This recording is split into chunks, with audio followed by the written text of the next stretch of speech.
ইউক্রেনকে অস্ত্র দেওয়া বন্ধ রেখে কি চাইছেন ট্রাম্প?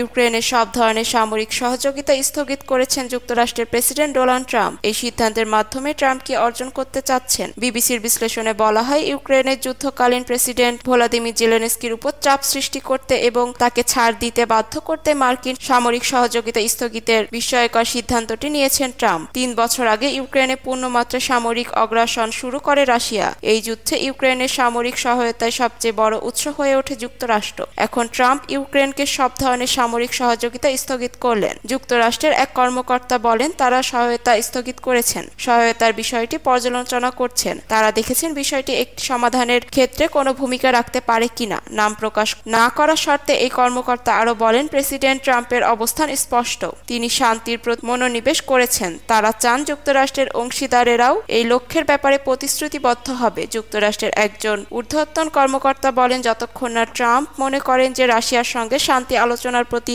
অঙ্গীকারের সদিচ্ছা ইউক্রেনকে দেখাচ্ছে, ততক্ষণ পর্যন্ত সহায়তা স্থগিত থাকবে। এদিকে ইউক্রেনের শান্তি চুক্তির জন্য জেলেনস্কিকে পদত্যাগ করতে হতে পারে বলে মন্তব্য করেছেন যুক্তরাষ্ট্রের জাতীয় নিরাপত্তা উপদেষ্টা মাইক ওয়ালৎস। তিনি বলেন, ইউক্রেনের একজন নেতা প্রয়োজন যিনি যুক্তরাষ্ট্রের সঙ্গে কাজ করতে পারবে, শেষ পর্যন্ত রাশিয়ার সঙ্গে কাজ করতে পারবেন, এই যুদ্ধ থামাতে পারবেন। রাশিয়ার সঙ্গে ইউক্রেনের যুদ্ধের সমাপ্তি খুব দূরে বলে মন্তব্য করেছিলেন জেলেনস্কি। তার এই বক্তব্যের সমালোচনা করছেন ট্রাম্প। এই সমালোচনার কয়েক ঘন্টার মাথায় তিনি ইউক্রেনকে মার্কিন সামরিক সহায়তা স্থগিত করলেন। এর আগে শুক্রবার হোয়াইট হাউসে জেলেনস্কির সঙ্গে ট্রাম্পের বাকবিতণ্ডা হয়। বাকবিতণ্ডার জোরে ইউক্রেনের সঙ্গে যুক্তরাষ্ট্রের আলোচিত খনিজ চুক্তি ভেস্তে যায়। যুক্তরাষ্ট্র কি চায়?